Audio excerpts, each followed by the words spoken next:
Hi everyone, welcome to this month's Friday Exchange. There are still some people joining us who will admit as we go along. Uh, as you may know, I'm Rick Muir, I'm Director of the Police Foundation, and we do these regular Friday Exchanges once a month. Um, which is really an opportunity for me to talk to someone who has some interesting things to say and an interesting perspective on policing. And today I'm delighted to say we've got with us Matt Bland, who is the Chief Operating Officer of the Society for Evidence-Based Policing.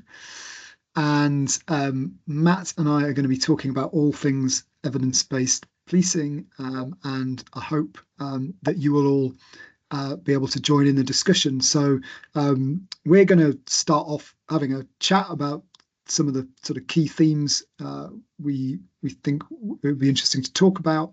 But then please do put questions in the chat or in the Q&A function. Don't mind which one you do, and I'll pick out questions as we go along to put to Matt. And hopefully, and apologies in advance if we don't get to answer all of your questions.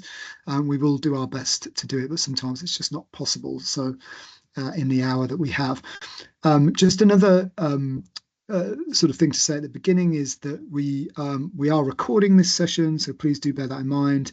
We do put a recording up on our YouTube channel, so this is live and also on the internet for all eternity. So do bear that in mind when you're making your questions and comments and so on. So yeah, let's kick off then. I mean, Matt, it would be great to, well, first of all, it'd be good to hear a bit about you and just give people a bit about your background. And you're currently the Chief Operating Officer of the Society for Evidence-Based Policing, which is a very new post, which you can maybe talk a bit about as well. But just tell us, where you've come from in terms of your trajectory to getting to where you are now. It was a bit like being on Wogan. I've been around policing probably my whole career, really, aside from sort of few years working for a cruise line, which had absolutely nothing to do with policing at all. I was initially my entry point was to Suffolk Police. It was 2003, and I was doing things like very interesting stuff like annual data returns for the Home Office. So sort of my education in crime statistics and bureaucracy that sits behind policing was quite sharp. Around that time, national intelligence model funding sort of came online, and there was this big recruitment initiative for teams of analysts, which was great because it was two pay bands up from where I was. So I jumped on that bandwagon and found myself as a sort of senior intelligence analyst. And I knew nothing about policing or in intelligence. I had no idea what I was doing whatsoever. So it was very much a try to work out, problem solve, and sort of style out this position, because it would, trying to sort of learn how to be an analyst as well as developing analysts at the same time was was a steep learning curve. And you sort of look, as I'm sure everybody does, sort of look back and think, if I did that now, I'd do that so differently. And so yeah, I was an analyst for most of my policing career, which then ended up being sort of 16, 17 years in policing till about 2018. I flirted a bit with crime prevention work, did a bunch of corporate things in there as well, but I sort of identify as an analyst, really. That was my thing. And in about 2013, so about 10, 11 years ago, I was really fortunate to go and study at Cambridge on the part-time program which is basically evidence-based policing. And that was, that's the sort of sliding doors moment, I suppose, for me in terms of my career, because that was something. And Alex Mully, the founder of SEBP, will say the same thing. It's quite amazing. You can go through a career in policing not knowing about this whole world of research and science in policing. We're not, kind of, you peripherally aware, but you're not really aware. And then you kind of go, oh, how have I not really understood about any of this, because I'm really into this. And yes, so when I left policing in 2018, I went to work for Professor Larry Sherman's company. I was then at that time doing a PhD at the same as well. So I was in the right space, the right time. Very lucky to get a job at the faculty at Cambridge, teaching on that same program and doing research. And for me, that that sort of gear change from the sort of organizational structure of being in policing, doing all of the things, PDRs and timesheets and one-to-one meetings and all of the stuff, what was sort of removing me from what I really enjoyed doing was the research and working with people on implementation.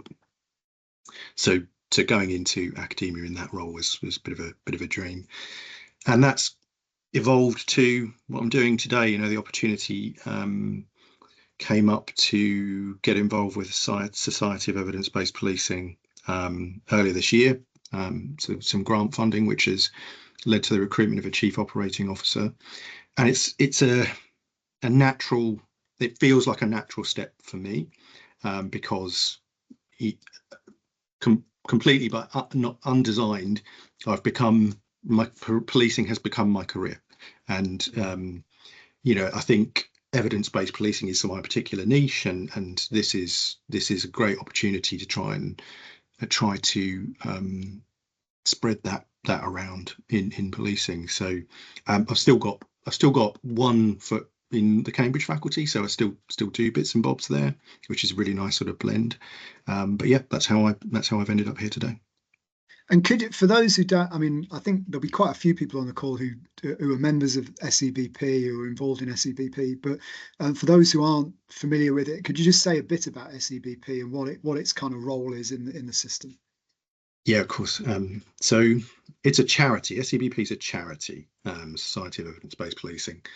It started life as just kind of some enthusiasts and people who recognised that there's this value in this thing called evidence-based policing, and wanted to get together and sort of share that. And over a course of, so for anything voluntary to last over 10 years is pretty remarkable. It shows that there's something there, and it's become a registered charity some years ago, and it's got this mission to embed evidence-based decision making in policing in the UK, and it's free to join. It has members. It puts on conferences every year. The conference has been running over 10 years now. And my screen has gone black. We can still see you. You can still see me. My screen's completely died, so I'm thinking, what the heck? What is that? And it's sort of spread around the world. So there are other chapters of the society. They're not directly linked, but people doing the same thing in Australia, New Zealand, America, Canada, the Netherlands, and really now sort of moving to this new phase of development by partnering up with Police Foundation and the Youth Endowment Fund. It's starting to think about how it can professionalise, how it can start to grow its operations and become more influential, both in terms of sort of bringing up the awareness of evidence-based policing, but also putting some tools in the hands of its members to be able to go and practice it. That's kind of the reason it exists, is to add value back to people in policing. Yeah, great. And moving to the sort of question of evidence-based policing, I mean, could you I remember Larry Sherman gave a lecture at our conference a few years ago where he talked about, where we asked him to do a kind of survey of where he thought evidence-based policing was at, and the title of his lecture was two cheers for evidence-based policing, which is sort of, I guess, saying 2 ticks but not 3 ticks as yet. And he had his own sort of interpretation as to what success there's been in terms of embedding evidence-based policing as part of the way in which policing works. I mean, what would be your assessment of, if you like, the health of the movement for evidence-based policing at the current time? Pretty good. I mean, you've got a sort of baseline, benchmark it as to where it was. I mean, talking about the application of scientific methods in policing. Scientific methods have been around hundreds of years. But in terms of the policing space, it's probably been, well, not even 30, since the term evidence-based policing was first used. I think it's easy to sort of hold it up to other professions like medicine, like education, and say, well, there's not a National Institute of Clinical Excellence as such. There's not this, there's not that. But I think in terms of policing's full of fads, and it's full of things that sort of go in this cyclical pattern where if you're around long enough, the latest innovation is something you've seen before, maybe 10, 15 years ago. Evidence-based policing has, lasted the test of that, and is still there, and it's go. I'm confident it's going to continue to be that way, because one level it's this bigger thing. This the issue of science is not going anywhere anytime soon, and evidence-based policing is sort of the brand, if you like, of how that interacts with policing. There is, of course, more you can do. I mean, I started sort of writing a blog on our website about the journey of SEBP and what we're trying to do with it. So to sort of draw an analogy to this of sort of going up in Everest, we don't really know what the summit looks like because nobody's really been there. There isn't this utopian police force that it does everything in a wholly scientific way, and you know what, there never will be. It's because it's not that black and white. But we can definitely say, look how far we've come. We can see what's behind us, below us. So I think it's good, it's healthy. It's got unique. We've got a College of Policing in this country. We've got all new police officers are being educated in evidence-based policing. Those are really positive developments. And while we can always point to practices and say, look, that could, that there's evidence that says that's not quite right, or actually we could be doing more to be systematically organizing our research. That will come in time. And we're moving quite positively in the right direction, I think. Do you think, one of the things that always used to be said by people who'd was that you get, people going on, on the Cambridge course, for example, and then going back to their force and being really excited and motivated by what they've learned, and then when they get back to their force, it's like kind of crashing down to earth again, and then you get into the issue of, does your does your immediate supervisor really understand this stuff? Does the force is the force kind of the way the force works and the way it's organized itself? Is it creating the space for people to to do research, to run projects, to run trials, to do all of this kind of stuff? Do you think that's got better, or is that still a big challenge? Still a challenge. Experienced that myself. Do a piece of research at Cambridge, and then go back to real life. That's where this area has got to mature. Like I said, that will come with time. We talk about this critical mass of people, practitioners who are doing EBP, and when we get to that tipping point and you've got more people doing it than not doing it, more people sort of involving evidence in their practice of policing than not, everybody will kind of have to go that way because it just becomes the norm. And we're not there yet. How many people involved in policing in this country? 200,000 plus, and 6,000 are members of SEBP. So we know we've got a long way to go before we get to that space where the majority of people, this is the norm, this is what they do. But it's not, it's not a religion. Policing is not all about. There isn't the science out there to drive all of policing. And policing's it's a social construct, right? If I only get really deep about it, this is not physical science. We can't evaluate everything. Politics are important. Yeah. Public opinion is important. Police officers will always need to exercise their discretion, and experience is always going to be a really important part of how you police. So it's not about trying to just take everything over with the scientific method and have a research answer for everything. That's never going to be possible. It's about trying to improve the practice of policing and give people more tools to do their jobs better. And I think we could plot out a route that's got 20 years in it. It's going to have ups and downs, and we aren't in that place where you can walk out of a course. And I'm sure everybody who does the PCDA experiences this when they do their piece of research and they take it back to work, and it doesn't always then translate into something.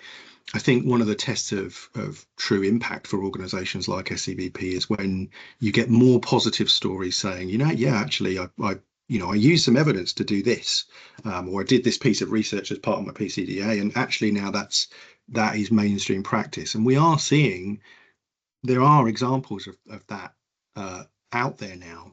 You look at rapid video response. Yeah. CARA is starting to become national practice.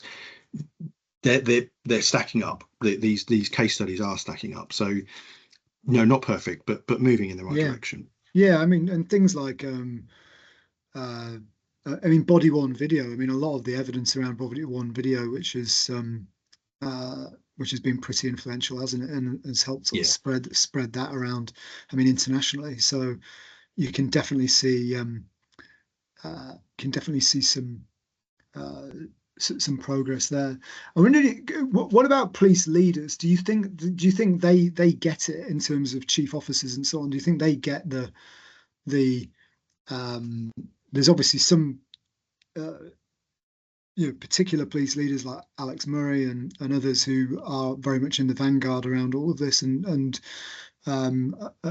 strong advocates for evidence-based policing. But do you think broadly police leaders get it? And a second question would be, what if you were trying to persuade a police leader to to take a more scientific approach to the way they're trying to understand what they're doing?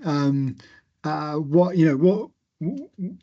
would you sell it to them? What is the sort of what are the things that you think would appeal to them? I mean, do they get it? I think it's big. There's a lot of police leaders, and you can talk about you've got the executive leaders, you've got police and crime commissioners, you've got masters with HMIC and the college and in the Home Office. So there's different species of leaders, and I would say there is different appreciation and value attached to evidence in those different sectors, which is a bit of a cop-out answer, right?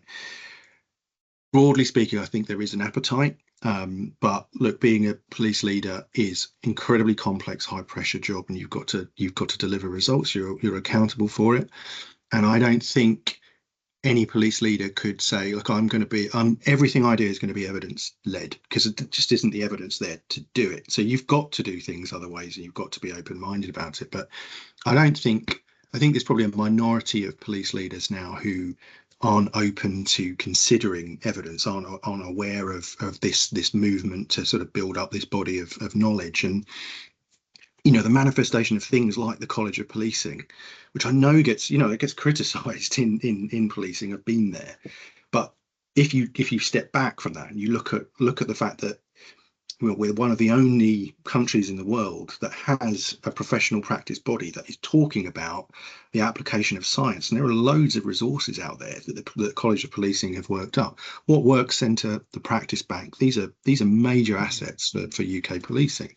There is absolutely more leaders could do to be saying, look, I include police and crime commissioners in this. When you're developing a police and crime plan, how are you basing that on evidence? It doesn't matter what your priorities are, but how is that rooted in evidence? And it's difficult to imagine an NHS trust coming up with a plan for their local area and then going against things that are in the or ignoring what's in the nice toolkits. So policing's it's not at that point yet, and I think when we do get to that point, there's a lot more evidence, by the way, in things like the nice toolkits. When we do get to that point, that's when you can say, yeah, look, the leaders collectively of this profession are really engaged with evidence. I think it's difficult to persuade police leaders about. I mean, it isn't. In one sense, you've got them needing to deliver results, and the evidence can help them bet on the right things. So if I'm under the pump I'm a police leader, I'm under the pump to reduce serious violence, there's loads of evidence where you can say, look, we're going to do this, and this, and I've got better odds that I'm going to have some success there. That I think is the real value for police leaders. The difficulty is, as I said, there's lots of gaps in the evidence base. I mean, lots of the current threats facing policing need further exploration, and police leadership positions are not a long-term game. Chief executives aren't in position for 10 years or more. Their terms are usually much less than that. So trying to invest in longer-term research projects sort of requires this sort of benevolence of saying, well, we're going to do this innovation. We don't really know its work. We're going to put an evaluation framework around it, but I'm not going to benefit from the results. That's going to be my successor or my successor's successor. And policing does, in my experience, suffer from a culture of doomed to success. New initiatives need to be seen to work because I need to be able to say that when I go to my next promotion board.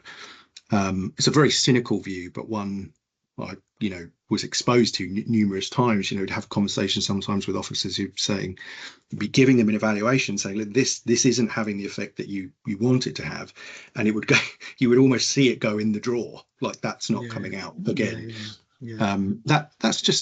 That's real life, and the obviously, as policing matures with its experience with the evidence base, it will move beyond that, because culturally we've got to get to this space where it's okay to say this isn't working because we learned something, we try something else, and that is difficult in an environment where you've got short-term tenures in those posts. We've got some questions coming in, so I'm just going to, because they're coming in thick and fast, so I'm going to go to some of these now. So Anthony Evans has a question here. My master's thesis on strategic governance and application of EBP, published in 2020, identified key implications around the willingness of police leaders to accept challenges from below arising from EBP research, and how mainstreaming of EBP could be hindered by financial constraints and something you were just talking about, short-termism. Does Dr. Bland think these are still current issues?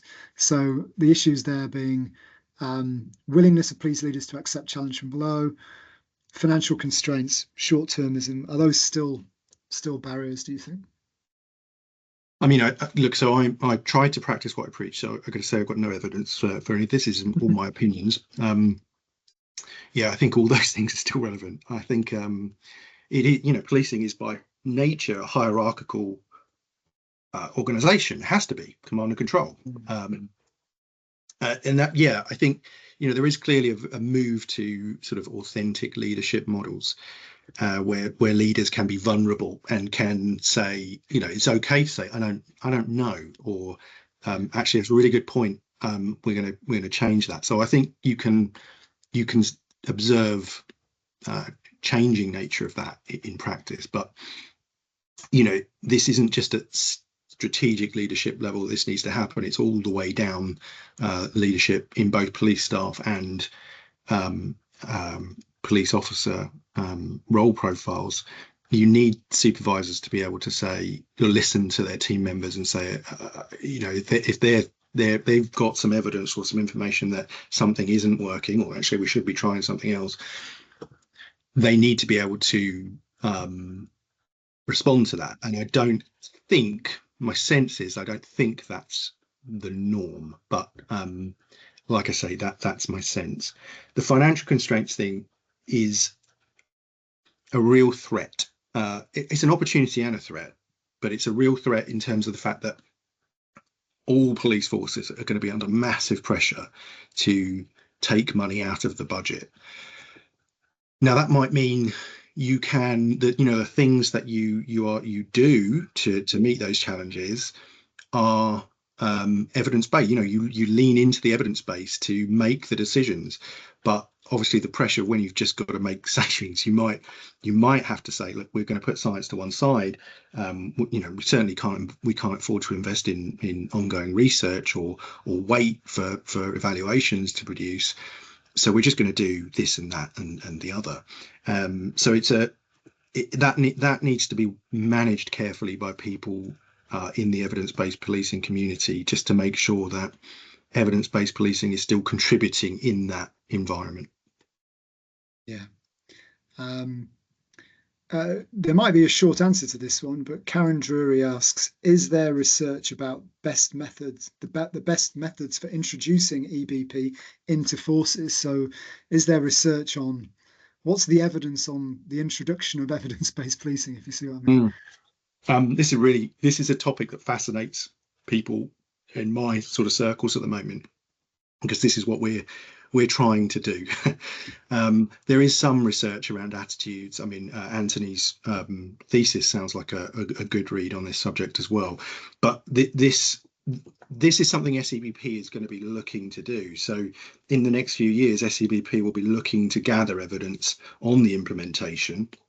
There are EBP units all over the country, and we've obviously got access to 6,000 members who are actively out there trying to practice this.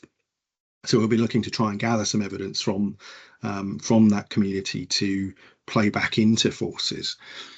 But at the moment, that's not deep evidence-based, no. Yeah. And I've got a question, I think, from Luke, who I think must work for HMI CFRFs, judging from his question, but tell me if I'm wrong, Luke. But he says, we're currently designing Peel for 25-27. How would a good force look when it comes to evidence-based policing?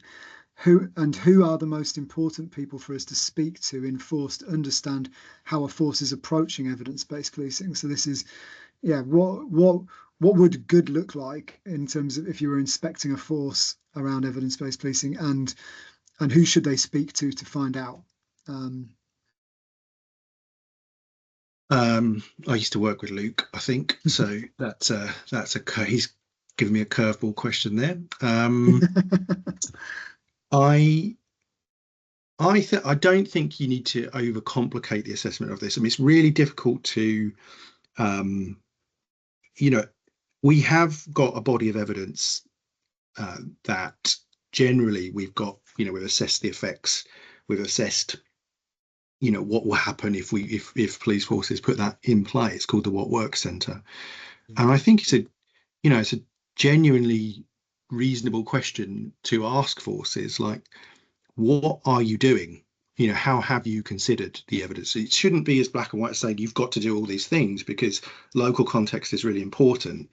But, you know, when inspectors go into forces and look at their crime prevention work, what role does that body of evidence in the What Works Centre play in their investigations, the questions, you know, in any sort of forces crime prevention strategy? I'm picking on one area here, of course.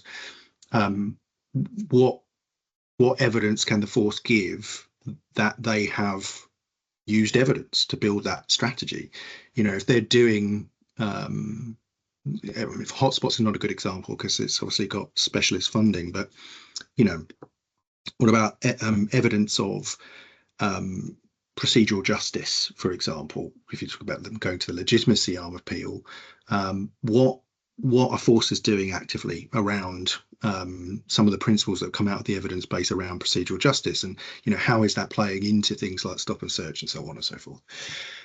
That probably means there is no one person you can go to ask those questions, because they're context specific questions depending on what the inspectorate is looking at. So but that's probably speaks to this sort of broader point of what we're trying to achieve of evidence-based practice becoming a concern of everybody in policing, because whatever you're doing, whether it's on the front line, whether you're in HR or whether you're in procurement, there's going to be some evidence there.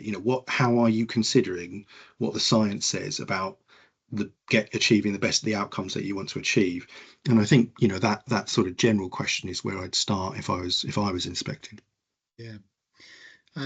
Question here from Alex Batchford, who says there's surely a tension between EBP for promotion boards and Baroness Casey's initiative-itis, which people will remember that when Baroness Casey did her review into the Met, she said one of the biggest problems in the Met was initiative-itis. This constant stream of initiatives meant that the Met kind of is just bouncing around between initiatives rather than having a kind of long-term sort of strategy.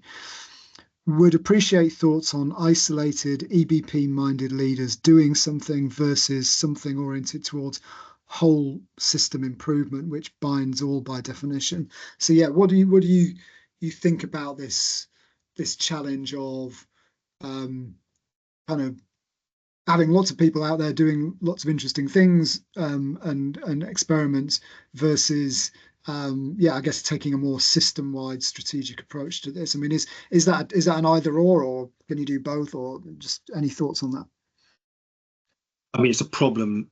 If we're going to get to the top of the mountain, that's a problem that's got to be solved. It's a really astute question, because a lot of policing culture is about being seen to do something, need you to do something. It doesn't matter what it is, just go and do something, have an action plan and go and do some stuff. And actually doing the stuff is often enough, because it gets somebody off my back, or I can demonstrate to the community that we're taking action. We've got to move beyond, the service has got to move beyond that and look more at outcomes. I don't know that that's going to happen anytime soon, because or maybe even at all, because the media is the media, the public are the public, and until somebody's sort of brave enough to say, look, you know what, I'm not putting more boots on the ground, because visibility, the evidence here is that visibility is not the key driver. I'm sort of giving a devil's advocate example. I think it's really difficult to move away from that initiative-itis. We need to be seen to be doing stuff. So I think what the coping mechanism, if you like, for that is building up a evaluation culture. It's okay to do stuff. It's okay to do stuff that you've not tried before, or has not been tested, but track it, monitor it, and do that in a way, not with an RCT. It doesn't need to be a randomized control trial every time. In fact, it's probably never going to be that. But move to a space where if you're going to try something, you've got to show what the outcomes were, and you've got to do that in a way that has some rigor. And then you build an apparatus of organizational memory. This was a thing in the National Intelligence Model way back when, and has never really been fully solved. But the PCDA is a really good example of this. Every student going through the PCDA is doing a research project, and some of those research projects are really good. Where's that going? How's that benefiting policing PLC? It's not. It goes into, it might be stored in a local force, but sharing that knowledge across is either reliant on the practice bank and the what work centres, which are good initiatives, but they're not seeing across that whole spectrum. And so with this new set of officers who are coming through, are sort of already learning that actually it's all very well learning these nice evaluation skills, but we don't do anything with them. So that is where I think the focus has got to change in terms of professional practice across the profession. And I wonder whether that can happen inside 50 plus individual organizations. I wonder if that's got to be a centralized expectation, not necessarily in creating a new bureaucracy, but in terms of, the inspectorate could have a role there. You could say, look, that they're obviously taking lots of data already, but tracking of these different initiatives, if that becomes sort of standard practice, then we start to sort of learn. We've got the initiative itis, but at least we can learn with it and we can live with it. Yeah. Now I've got a spiky question here from Paul Matthews at the Police Federation. So Paul, who I know well, is one of our practitioner fellows. Paul asks, EBP has been a concept for over 30 years, yet police performance has arguably declined throughout. Is it the case? Is it the case that too much emphasis has been placed on evidence-based policing to the detriment of professional experience? I think so. I mean, that's quite a glib answer, but I don't think evidence-based policing is superior in terms of its influence on practice to professional judgment. I mean, there's lots of factors that obviously affect police performance. Resourcing is a big one of them, but that police performance is inherently linked to this external environment of criminality, and the rules of that game change every day. So trying to unpick sort of the direct causes of that is really tricky. But I'd be very skeptical of the notion that overly focusing on scientific methods, which is still niche in policing, is the main driver. Yeah, that would be my pushback. Yeah. And I wanted to ask about sort of policy and police reform agendas, and whether you thought, how can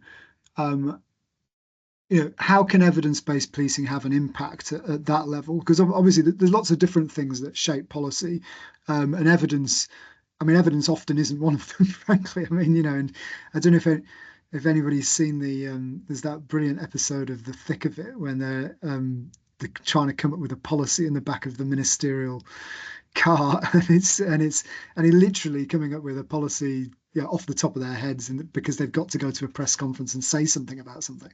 And I from my experience of how policy is shaped, that's not far off what sometimes happens, actually. Yeah. And so how can if you're an academic, or you're a police practitioner who's doing research and has come up with some good conclusions which which have policy implications, how do you think you can go about trying to impact on that world of policy and politics and so on?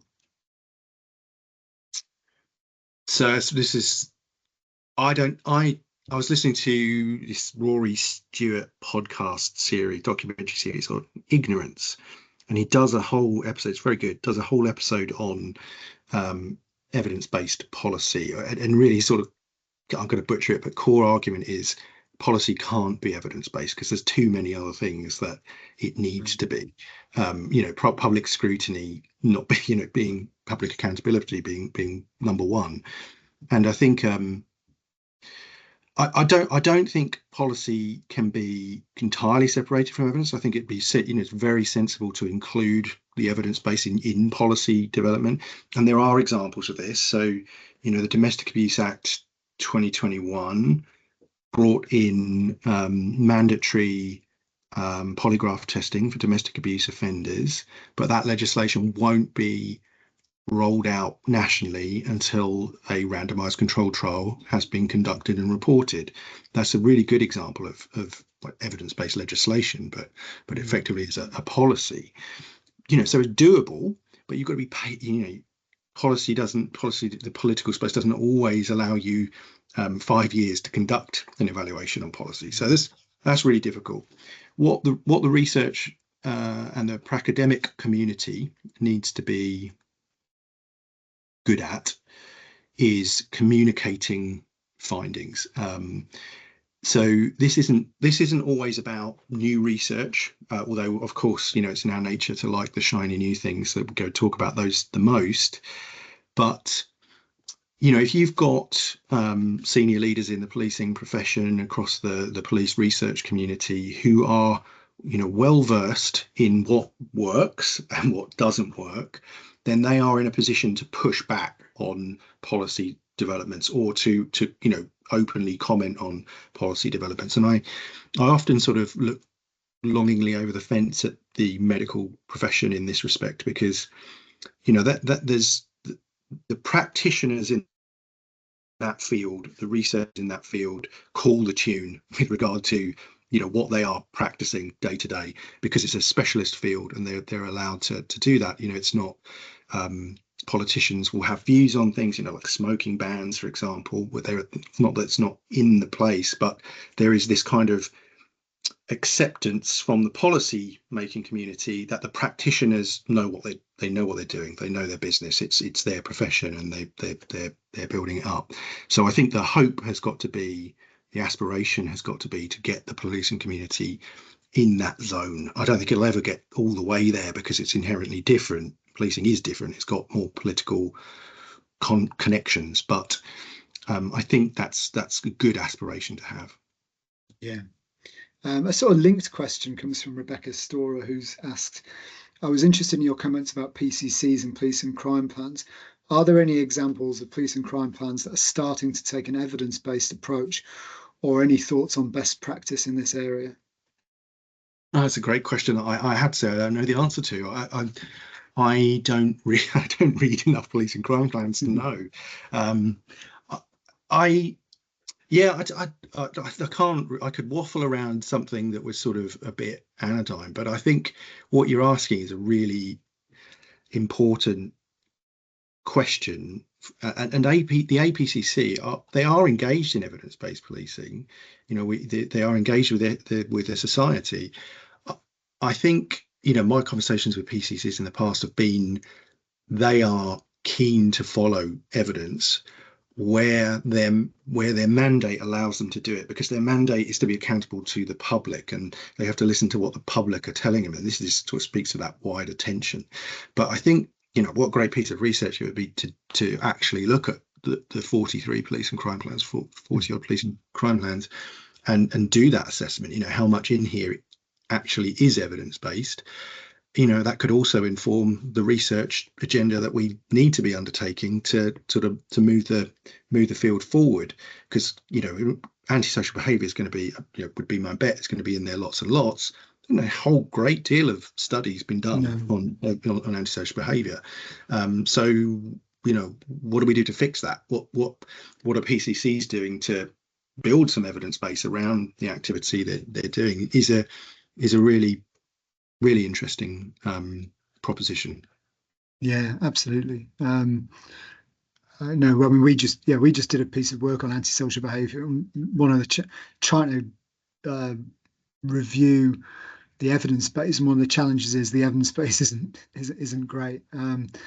And I think that's one of the things actually it'd be worthwhile doing at a sort of strategic level, is thinking through, what are the bits of policing which are kind of where the evidence sort of deserts are. There's sort of there's, because there's some, look, the What Works Centre around crime reduction, around that kind of crime prevention, crime reduction space, is quite a lot of stuff there.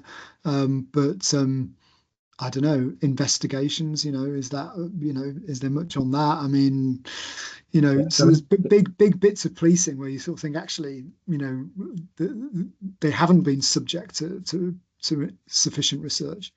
Yeah, I mean, look, again, signs of progress. We now have national chief scientific advisor working for NPCC, who's produced a national research requirement in his areas for research interest. So now there's a vehicle to fill, to go and look at that desert. So that's progress. That's progress. Yeah, that's great. And you talked a bit about this issue of when the evidence comes up against sort of public opinion, because I think this is quite an interesting thing, which is, there is no public opinion is always going to be a powerful and important factor. It's always going to be hard to go in a policy direction, or for the police to make prioritization decisions or other decisions which sort of fly in the face of what most people think, because if they do that, they'll get a lot of pushback. So I don't know, how do you how do we sort of reconcile these things? I mean, is it about communication, as you were saying? What does the, if you like, the EBP proponent do when they've got a piece of evidence which says, well, actually, this is a really compelling piece of evidence. It tells us we should be doing this thing. But then the recommendation is something that just, is not popular, or just runs against kind of ingrained sort of public prejudice sentiment about how things ought to be done. I mean, how do you tackle that? I mean, it's going to be that will be a perennial dilemma in the policing space, because our model is policing by consent. So we can't. You might, if science worked out that there was some vaccine that we could inject children with that would mean that they would not become offenders, that's unlikely. Great, the evidence says this, but like practically, it's never going to happen, right? So, I think there's always got to be some deference to democratic norms, and that issue of, we live in the society with these values and this legal framework, and the evidence has to operate around that. That unpicking that on a case by case basis obviously got a lot of subtlety and nuance to it, and I think we need to. There's got to be some maturation, and then some of that comes in practitioners being upskilled and just getting more familiar with working with evidence. Is the evidence itself has got to mature in terms of its coverage, so that it can, we can have more evidence informed discussions, because as we've said numerous times, you just can't do that in some areas. And then after that, really, it's in the hands of leaders who have, chief constables, police and crime commissioners are accountable to their public for their policing services, and they're always going to have to be the ones who make those decisions. To talk to, I think you said it was Paul's point around professional judgment. Evidence might say that a particular form of use of force is much safer, for example, but it's always going to be the officer on the ground's choice about whether they can employ that or not. And you're never going to be in that case where, well, we're just going to stop this situation and run down a checklist, and we're going to look at, it's never going to be in that position totally. So I think, if you pick, you can pick some really interesting examples where I think you can see this tension. So, there's a body of research which says, look, arrest in domestic abuse cases, like mandatory arrest, you're going to have to arrest the suspect, is not, that does not reduce reoffending on average across the board. But we're in a position where, the national policy or the preferred practice is you've got the power of arrest, you use it. The reality is, actually, it's only about 30% of the time it is being used now. So you're seeing that sort of professional judgment practice sort of push back and sort of go in the same direction as the evidence. And I think, we've all got to be, I mean, it's really glib, isn't it, to say everybody's got to be grown-ups about this. But when there is that policy debate about mandatory domestic abuse arrest, when that next comes up, we've got to factor in what the research is saying. And there might be this nice view that, domestic abuse this view that domestic abuse is bad and everybody must be locked up for it, so we must do arrest. But that isn't a grown-up approach to a complex problem. That's overly simplistic, and we've got to accept that there's more nuance there.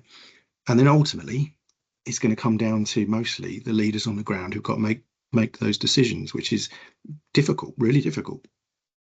We've got a really good, interesting question here from Dave Bamber. And Dave asks, is there a danger that EBP becomes the backbone of authorised professional practice and leads to a one best way, tailorist approach to nuanced aspects of policing? So in other words, you just get a sort of, the APP says, well, we've seen from various randomized controlled trials that this thing seems to work.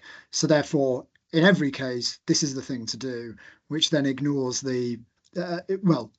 ignores not quite the word, but it might encourage a mentality where people are just following that rather than a checklist kind of thing, rather than judging the situation in front of them. I mean, how would you respond to that? Policing by numbers, yeah. I mean, we can't let that happen, right? That is where I say it's not a religion. It's a tool in the box. It's not about saying this is the only, this awesome body of research says this is the only way we can police.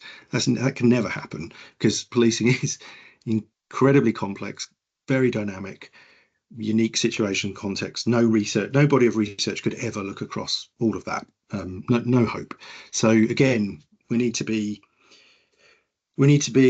less polarized. This is not EBP or the highway. This is EBP as a useful tool in the blocks. And I think that what Dave's saying.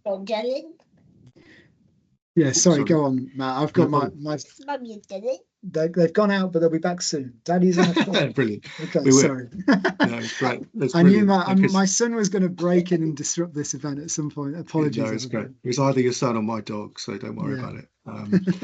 Sorry, carry on, Matt. No, I'm sure I had some really killer point to make there, and it's just suddenly jumped straight out of my head. Oh well. That's look, really good question from Dave. I got it. I remember what it is. Yeah, go on. The real danger here, the point that Dave makes is, if APP becomes solely based on evidence, I think, you could see that, like, if people, the lunatics take over the asylum there and go, oh, this APP's got to be, if it's going to be an APP, it's got to be based on evidence. That's actually not a desirable situation. That there has to be multiple viewpoints in going into authorized professional practice, but it also got to have that fire break between, okay, it's in APP, but I got to make the call on the ground, right? So, there needs to be, again, that level of maturity in how you apply it. Yeah, great. And sorry about that. This is what happens at half term, and inevitably you get disrupted. Mary asks a question which I think I know the answer to, but I'd be interested to hear your thoughts, Matt. I may have missed this, but where is the evidence held? Is there an easy to find location, or do we need to search a larger database?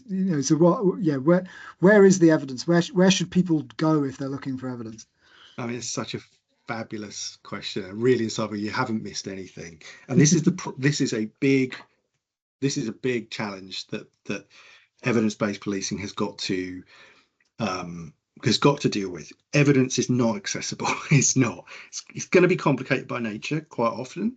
But even if you can get access to research papers, often they're behind paywalls.